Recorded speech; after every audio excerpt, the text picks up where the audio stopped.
les matchs de Saudi Pro League, Kings Cup et de l'équipe de France Espoir disponibles gratuitement sur Twitch et YouTube Zach Dany et sur toutes les Freebox de France au canal 181. CVC a réévalué à la baisse la valeur de son investissement dans LFP Media. Et ça, les gars, ça place la valeur de la ligue quelque part.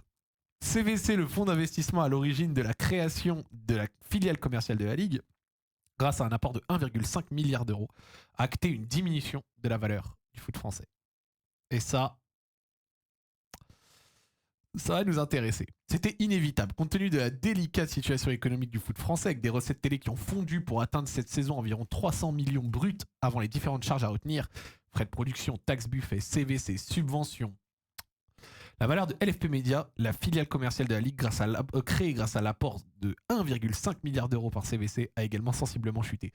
CVC, c'était un deal de merde, et en plus, ça commence à être un deal de merde pour eux, parce que maintenant, le foot français ne vaut plus grand-chose.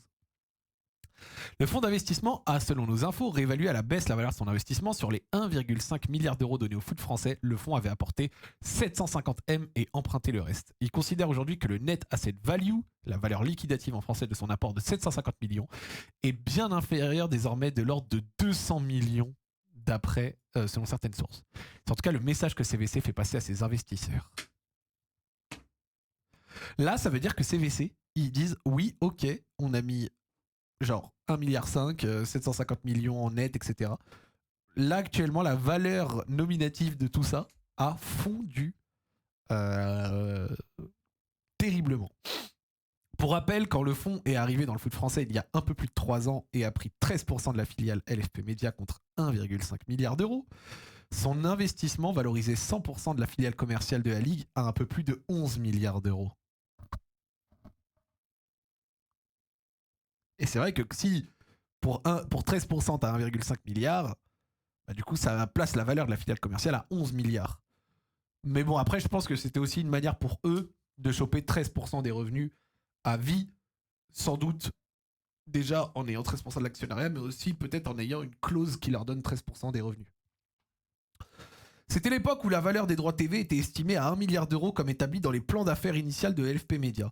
En tenant compte de la dépréciation de l'investissement de CVC, le prix qu'un diffuseur serait prêt à payer pour s'offrir la Ligue 1 oscillerait entre 150 et 250 millions d'euros, soit encore moins que cette saison puisque l'an pro, il ne restera que les abonnements générés par Ligue 1+, il n'y aura plus les 78,5 millions de beIN pour le 9e match, ni la compensation de DAZN à 85 millions.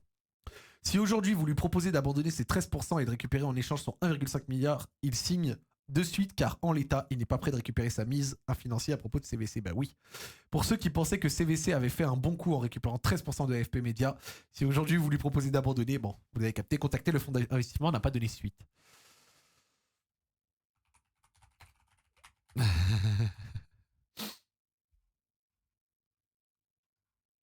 Qui se rappelle de ça?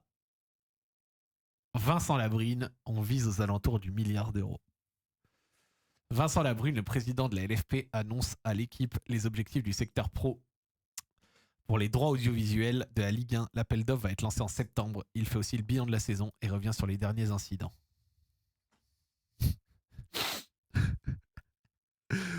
Oh là là là là là là là là là là. Aïe aïe aïe aïe aïe. Je vous l'ai dit les mecs. Et c'est pas que lui, hein. Pensez qu'il y a que Vincent Labrune dans ce merdier, c'est se tromper de cible. Hein. Il n'y a pas que lui, hein. Ils étaient nombreux autour de lui. Hein. Et ils se sont tous payés bien grassement, donné des primes immenses, etc. à l'époque du deal CVC. Hein. Je vous propose de... Est-ce que ça vous dit, on fait l'exercice de relire cette interview du 6 juin 2023, donc il y a 2 ans et demi, juste pour voir 2 ans et demi plus tard à quel point certaines des réponses ont mal vieilli. On se relit l'interview juste pour voir à quel point ça a mal vieilli. Président de la LFP depuis bientôt 3 ans, il s'est imposé à la tête du secteur pro avec notamment à son crédit d'avoir convaincu le fonds d'investissement CVC de verser 1,5 milliard d'euros au club dans le cadre d'une filiale commerciale. Bon, c'est vrai qu'avec le temps, on peut dire que c'est cool. Les clubs, ils ont palpé 1,5 milliard pour un truc qui ne valait pas ça du tout. Sauf que les clubs, au lieu de s'en servir pour se faire des réserves de fonds et d'anticiper le fait que les droits TV allaient s'écrouler, ils ont tous investi ça dans les transferts et les salaires. Résultat, maintenant qu'il n'y a plus de droits TV, ben, les clubs n'investissent plus trop et vendent beaucoup plus. C'est dingue. Mais l'ancien boss de l'OM sait très bien qu'il va maintenant être attendu sur les résultats de l'appel d'offres des droits de la Ligue 1 qui va être lancé à l'automne. Et au vu de la situation économique actuelle, rien n'est évidemment garanti. En attendant la veille de l'Assemblée Générale, dresse le bilan d'une très belle saison selon lui, indécise et animée, et met tout son poids pour soutenir Philippe Diallo. Ok. La saison s'achève avec des troubles en Ligue 1 et en Ligue 2 lors du dernier week-end de compétition. À 48 heures près, j'étais très enthousiaste, mais je ne vous cache pas que j'ai été assez chagriné, c'est le moins que l'on puisse dire, par les actes irresponsables et imbéciles que l'on a pu voir à Bordeaux, avec l'intrusion de ce supporter venu bousculer le joueur de Rodez, vous vous en rappelez de ça? Et à Ajaccio, avec ces individus qui sont venus molester ce pauvre Kenzo, un enfant malade de 8 ans, invité avec sa famille et vêtu d'un maillot de l'OM, vous vous rappelez de ça? On est sur des sujets de bêtises humaines. Pour autant, sur 380 matchs de Ligue 1, et c'est la même chose en Ligue 2, on a fait une très belle saison. De l'avis général, on a eu un spectacle de bonne qualité, un nombre de buts satisfaisant, un record d'affluence et du suspense à tous les étages. On n'a eu aucun acte de racisme ou de violence majeure au bémol près de ce week-end. Quand on voit d'où l'on vient avec une vingtaine de faits majeurs la saison précédente, on a pris le taureau par les cornes. Cette politique agressive contre la violence commence à porter ses fruits. Notre combat contre le racisme, la violence ou toute forme de discrimination est un axe majeur de notre projet. Alors, cette saison, des joueurs n'ont pas voulu porter le maillot arc-en-ciel, blablabla. Bon, ça, à la rigueur, c'était les polémiques d'il y a 2 ans et qu'on retrouve un peu chaque année, je vais te dire. Qu'est-ce qui vous a tout de même déplu dans cette saison que vous estimez réussie? La performance européenne de nos clubs. On a fait une mauvaise saison et malgré tout, on a conservé notre 5e place essentielle. Parmi ces 7 clubs, il doit notamment y avoir Toulouse en Ligue Europa, mais le TFC pourrait être, bon, ça à la rigueur, c'était à l'époque. Multipropriété, blablabla. Les droits audiovisuels, c'est ça qui nous intéresse. Les droits audiovisuels, les gars. Un appel d'offres arrive à la rentrée. Avec CVC, on travaille depuis septembre dernier sur l'appel d'offres qui sera lancé cet automne, vraisemblablement en septembre. On est relativement serein. Notre objectif est 1,6 milliard d'euros de revenus annuels en 2027.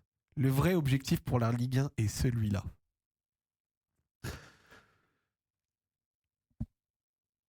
Dites-vous que la réalité, le résultat 2 ans et demi plus tard, ce sera 10 fois moins, presque. Ou un peu plus si on compte les droits internationaux, mais ce sera 8-10 fois moins. Dans un monde normal, des gens qui arrivent à un tel résultat ne sont plus en poste. Et dans le monde dans lequel on vit, les gens qui ont donné ce résultat ont multiplié leur salaire et ont eu des primes monstrueuses. Qu'en est-il du prochain appel d'offres lancé à la rentrée pour des droits qui démarrent à partir de 2024? Donc ça c'est l'appel d'offres qui nous a accouché de DAZN, pour ceux qui s'en rappellent. Pour celui-là, on s'en tient au plan d'affaires élaboré en compagnie de CVC avec des revenus audiovisuels globaux, domestiques et internationaux autour du milliard. On vise aux alentours du milliard d'euros, même si le contexte macroéconomique et financier est délicat. C'est peut-être un peu optimiste, mais on a une marge de progression importante sur l'international. En France, c'est un peu plus compliqué, surtout quand l'acteur majeur Canal+ ne souhaite pas participer. Mais on travaille, on voit des gens. Et pourquoi l'acteur majeur Canal+ ne souhaite pas participer? On se pose bien des questions. Pourquoi est-ce que Canal+ s'est retiré à la longue? Le déficit des clubs, 600 millions, est toujours très important. On a 3 tsunamis et demi, blablabla. Il manque des investisseurs de grande envergure qui permettraient de concurrencer le PSG, mais alors ça, on oublie. Hop, Comex, nanana, et la Ligue respire un peu. En vrai, ce qui nous intéresse, c'est surtout ce passage-là, du coup.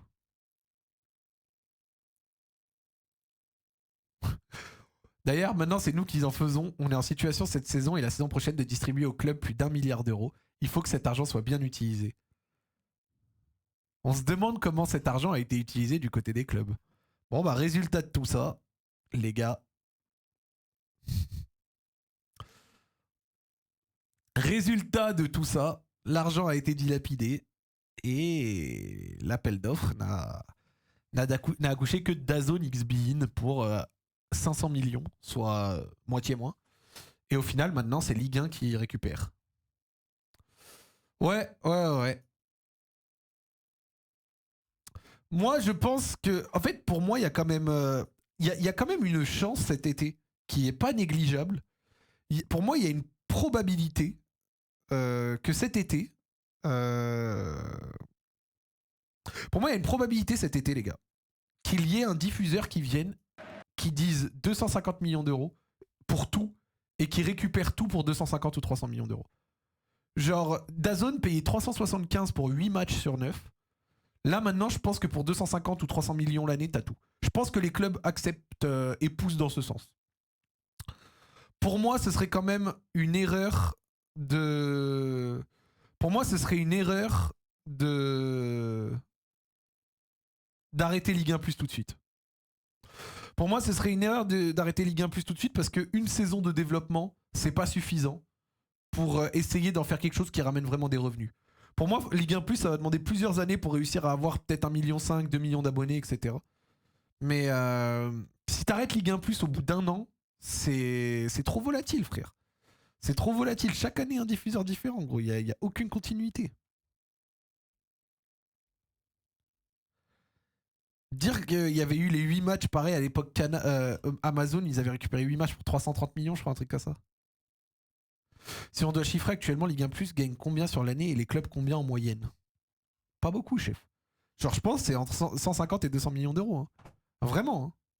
Pour moi, c'est du 150-200 millions d'euros. Hein. Max. Hein. La Zach Nani Prod à 200 millions d'euros? Non, j'ai pas, gros. Amazon, c'était si bien. Le Pass Ligue 1, c'était vraiment de la frappe.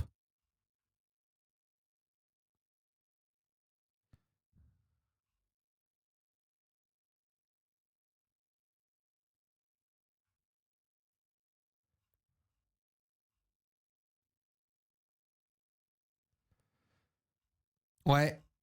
Je sais pas où ça va mener tout ça, mais c'est vraiment particulier. Hein.